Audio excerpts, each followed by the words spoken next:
तो निर्णय से ही एक खबर आई हमारे पास में कच्छ से। कच्छ में एक बार फिर से ड्रोन दिखे हैं। ये रात को 9 बजते हैं तो इनके ड्रोन निकलने शुरू हो जाते हैं और आज भी वही हो रहा है।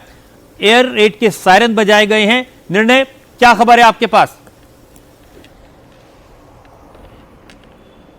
जी बिल्कुल, जिस प्रकार से ये ड्रोन आज दिखने शुरू हुए, ऐसा लग ही नहीं रहा है कि सीज फायर हुआ था।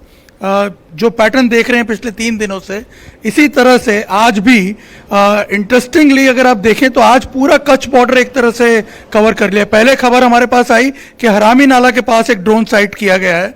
इसके बाद अभी खबर आई खावड़ा के पास एक ड्रोन साइट किया गया है। इसके बाद एक खबर अभी आई है कि जखऊ और नलिया का जो इलाका है वहाँ पे भी 2 ड्रोन साइट किए गए हैं। तो एक तरह से कच्छ का पूरा पेरिफेरी जो है वहाँ पे अब ड्रोन साइट किए गए हैं और इन्हें एलिमिनेट करने की तैयारी की जा रही है। मैं आपको बता दूं कि आज शाम को ऐसा लग रहा था कि शायद अब माहौल थोड़ा रिलैक्स होगा, लेकिन हमारी जब सेना के सूत्रों से बात हुई तो उन्होंने बड़ा स्पष्ट हमसे ये बताया था कि अगले 48-72 घंटों तक हम इसी तरह से चीज़ें जो हैं उसको मॉनिटर करते रहेंगे। इसी तरह से जो स्टैंड टू सिचुएशन है उसमें सेना तैनात रहेगी, क्योंकि शायद किसी को भी ये भरोसा नहीं था कि पाकिस्तान अपनी नापाक हरकतों से अभी इतनी आसानी से रुक जाएगा। और वैसे भी हमने देखा, कल आप देखिए जिस पैटर्न आप देखिए, पहले आप जासूसी करने के लिए ड्रोन्स भेजते हैं और उसके बाद सुबह होते होते आम ड्रोन्स भेज दिए जाते हैं और एक तरह से जो वाइटल इंस्टॉलेशंस हैं भुज का, नलिया का, जामनगर का, जो जहाँ पे इंपॉर्टेंट एयर बेसेस हैं उनको टारगेट करने की कोशिश की जाती है। तो आप अंदाज़ा लगा सकते हैं कि इस सीज फायर के पीछे भी शायद कोई डिज़ाइन था इसकी आड़ में दोबारा एक अटैक करने का, जो कि यहाँ पे अब स्पष्ट रूप से नजर आ रहा है। रजत जी, निर्णय, कल रात में इतने गोले मारे हैं पाकिस्तान को कि नानी याद आ गई। और मुझे तो लगता था कि इससे घबराकर शायद वो गए होंगे ट्रंप के पास रोते रोते, लेकिन ये जिसको कहते हैं ना कि कुत्ते की दुम कभी सीधी नहीं होती, वो सीधे नहीं हो सकते। श्रीनगर से अमित पालित हमारे साथ हैं। अमित, आपके पास भी कुछ अपडेट है? जी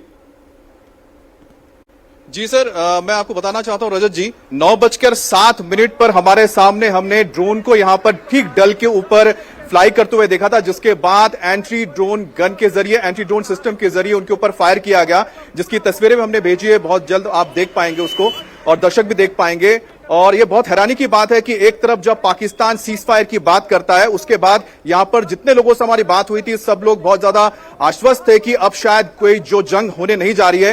लेकिन शायद किसी ने उम्मीद नहीं की थी कि इतने जल्दी करीब 9:05 पर पहला धमाका सुनाई दिया। उसके बाद 9:07 पर जब हमने देखा कि होटल के सारे लाइट बंद कर दिए गए, हम नीचे आ गए और नीचे आते ही जो हमारे आंखों के सामने हम देख पाए वही तस्वीरें थी जो लगातार हम पिछले कुछ दिनों से जम्मू और आसपास के इलाकों में देख रहे थे। और सबसे बड़ी बात थी कि यहां पर पास में ही बड़ा कैंट एरिया है, जिसके चलते मुझे लगता है कि जो ड्रोन है उसका टारगेट रहा होगा। और इस जैसे ही ड्रोन को यहां पर फ्लाई करते हुए देखा गया, उसके बाद जो पूरा एंटी ड्रोन सिस्टम है वो एक्टिव हो गया और एक्टिव होने के बाद जो एंटी ड्रोन गन्स है या फिर एयर डिफेंस गन्स है उनका इस्तेमाल किया गया और आंखों के सामने हमने देखा कि किस तरह से जो ड्रोन फ्लाई कर रहा था उसको टारगेट किया गया। जो आपकी धमाके की आवाज यहां पर सुनाई दी है।